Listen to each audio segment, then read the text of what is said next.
আপনি কি কখনো চিন্তা করেছেন বা একবারও ভেবে দেখেছেন যে আপনার বডিতে টেস্টোস্টেরন হরমোনের লেভেলটা কী কারণে কমে যাচ্ছে? অ্যাকচুয়ালি কারণটা কী? যদি কারণগুলো ব্যাখ্যা করি, অনেকগুলো কারণ থাকবে, বাট আমি আজকে এই ভিডিওতে শুধুমাত্র কয়েকটা স্পেসিফিক কারণ বলবো এবং আমি মনে করি এই কারণগুলো ম্যাক্সিমাম ছেলেরা প্রতিদিনই এক্সপিরিয়েন্স করছে এবং প্রতিদিনই তারা আসলে নিজেদের অজান্তে নিজের বডিতে টি হরমোনের লেভেলটা কমিয়ে ফেলছে। তো একটা গল্প দিয়ে বলি।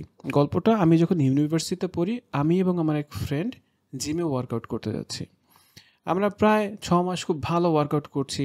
খুব ভালো একটা বডি শেপ আমাদের চলে আসছে। আমরা খুবই হ্যাপি। ৬ মাস পর আমি খেয়াল করলাম আমার ওই ফ্রেন্ড আর বডি ডেভেলপ করতে পারছে না। সে জিমে লেট করে আসছে। আগে আমরা যদি ৭টায় জিমে ইন করতাম, এখন সে ৮টা-৯টার দিকে জিমে ইন করছে। আমি তাকে জিজ্ঞাসা করলাম যে কারণ কি? মানে রাতে কি ঘুম ঠিকমতো হচ্ছে কিনা? তো বলল যে না, রাতে ঘুমাতে অনেক লেট হয়ে যায় এবং এই কারণে উঠতে লেট হয়, জিমে আসতেও লেট হচ্ছে। সো রাতে ঘুম হচ্ছে না, এটা একটা বড় কারণ আপনার বডিতে টেস্টোস্টেরন হরমোন কমে যাচ্ছে। এখন কী কারণে ঘুম কম হয়? যেহেতু আমি তার বন্ধু, আমি তাকে খুব ডিরেক্টলি জিজ্ঞাসা করলাম যে রাতে কী করা হচ্ছে? সে যে কারণগুলো আমাকে বলল, তার মধ্যে প্রথম কারণ হচ্ছে সে একটা রিলেশনশিপে গিয়েছে এবং রাত ২টো বা ৩টা পর্যন্ত সে তার গার্লফ্রেন্ডের সাথে ওভার দি ফোনে কথা বলছে, চ্যাট করছে, ভিডিও চ্যাট করছে এবং এরপর আবার সে কিছু মুভিজ দেখছে বা সিরিজ দেখছে। বিকজ রাত ২টো থেকে ৩টা পর্যন্ত কথা বলার পর তার ঘুম আর আসছে না। সো এই টাইমটাকে পাস করার জন্য সে মুভি বা সিরিজ দেখতে দেখতে ৪টা বা ৫টা বেজে যাচ্ছে অ্যান্ড আলটিমেটলি ভোরবেলা সে ঘুমাচ্ছে। অ্যাজ এ রেজাল্ট তার সকাল ৭টায় জিমে ইন করাটা পসিবল হচ্ছে না, ৮টা-৯টা বেজে যাচ্ছে বা অনেক দিন সে জিমেও আসতে পারছে না। এছাড়াও যেদিন তার গার্লফ্রেন্ডের সাথে কনভারসেশন হচ্ছে না, প্রেমালাপ হচ্ছে না, সেদিন সে হয়তো গেমস খেলছে। সে রাত জেগে পিসিতে গেমস খেলছে, অথবা সে হয়তো মাঝে মাঝে বলছে যে সে পর্ন দেখছে, মাস্টারবেট করছে। সো ওভারঅল আমি যদি বলি, তার রাতের ঘুমটা একদমই হচ্ছে না। ৭ থেকে ৮ ঘন্টা যে ঘুমের প্রয়োজনটা আছে রাতের বেলা, যেটা আপনার টেস্টোস্টেরন হরমোনের লেভেলটা ইনক্রিজ করতে পারে, সেই জিনিসটা হচ্ছে না এবং সে খুব ল্যাথার্জিক ফিল করছে।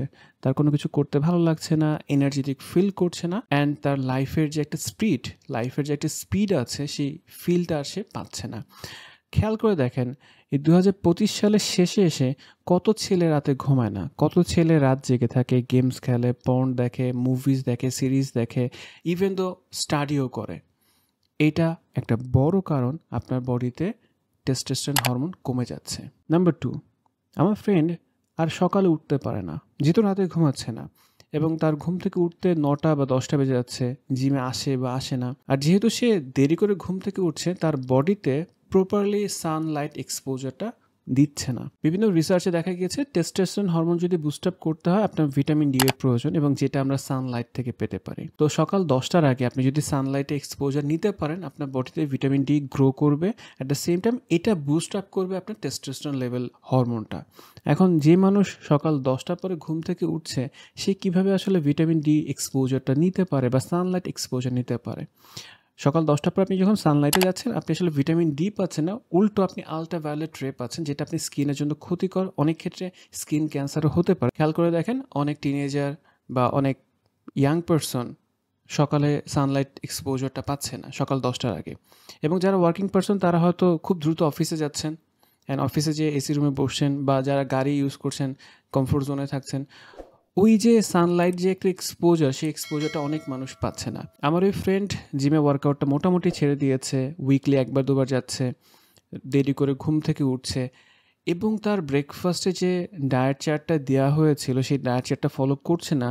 রাদার সে ব্রেকফাস্টই স্কিপ করছে এবং লাঞ্চে ভাজা পোড়া খাচ্ছে, ফাস্ট ফুড খাচ্ছে, জাঙ্ক ফুড খাচ্ছে, অতিরিক্ত সুগার কনজিউম করছে। আর এই যে তার একটা ফুড হ্যাবিট গ্রো করেছে, এই ফুড হ্যাবিট তার বডিতে টি হরমোনকে ডিক্রিজ করছে। এই ৩টা কারণ হচ্ছে জেনেটিক ফর্মে বলা যেতে পারে মোস্ট অফ দ্য ছেলে এক্সপিরিয়েন্স করছে। মোস্ট অফ দ্য ছেলে এই লাইফস্টাইলই আছে। সে রাতে ঘুমাচ্ছে না, ৭-৮ ঘন্টা ঘুম হচ্ছে না এবং ঘুমাচ্ছে হয়তো দিনের বেলায়, সানলাইট এক্সপোজারটা পাচ্ছে না। সেই সাথে তার ফুড হ্যাবিটে একটা বাজে রুটিন তিনি মেনটেন করছেন, জাঙ্ক ফুড খাচ্ছেন, ফাস্ট ফুড খাচ্ছেন।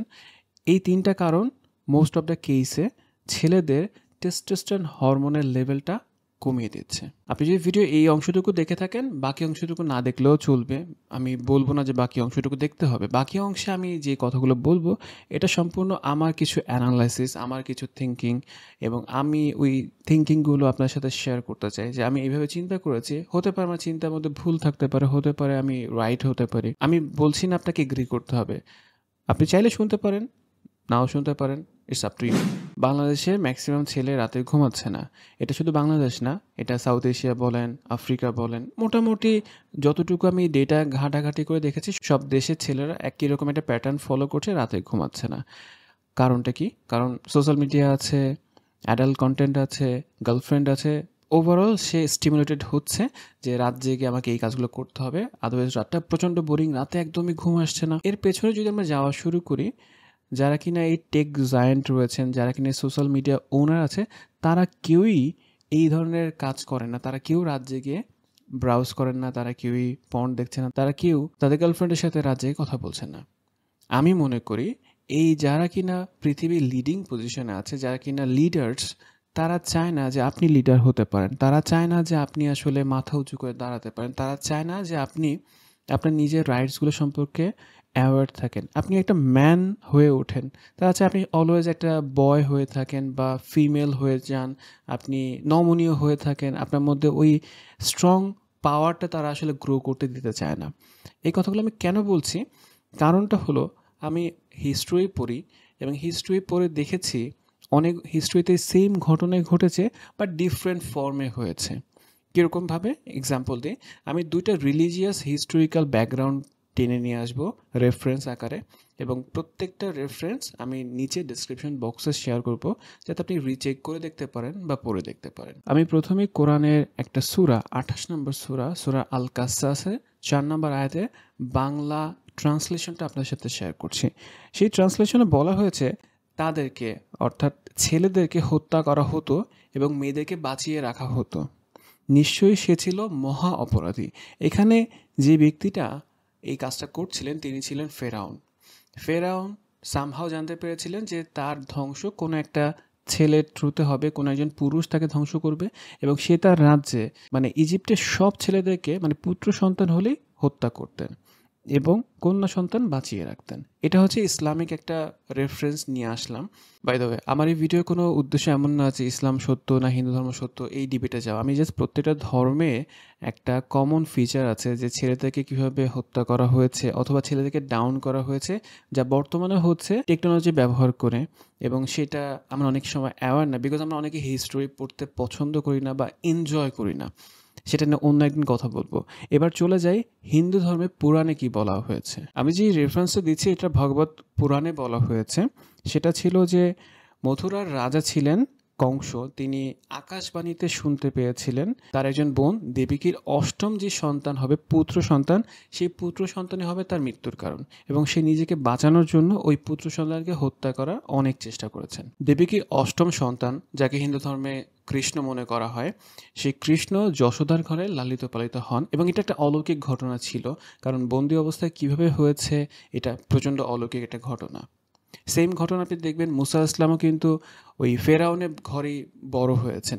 মানে যাকে হত্যা করার জন্য ফেরাউন বলেন, কংস রাজা বলেন, চেষ্টা করেছিল যে আমি এই মানুষগুলোকে হত্যা করব, সব ছেলেকে হত্যা করব, বিকজ এই ছেলেগুলো আমারই ক্ষতির কারণ, আমার এই সাম্রাজ্য এই ছেলে ধ্বংস করবে, আমাকে ধ্বংস করবে। সে তার ক্ষমতার লোভে হোক, যে কোনো কারণে হোক, সব ছেলেকে হত্যা করছিল। এখন ভেবে দেখেন 2025 সালে আপনি একজন ছেলে, আপনি সারাদিন বসে বসে মোবাইল স্ক্রল করছেন, আপনি সারাদিন গেমস খেলছেন, আপনি পর্ন দেখছেন, মাস্টারবেট করছেন, আপনি রাত জেগে গার্লফ্রেন্ডের সাথে চ্যাট করছেন, আপনি কোনো কিছুতেই প্রোডাক্টিভ না।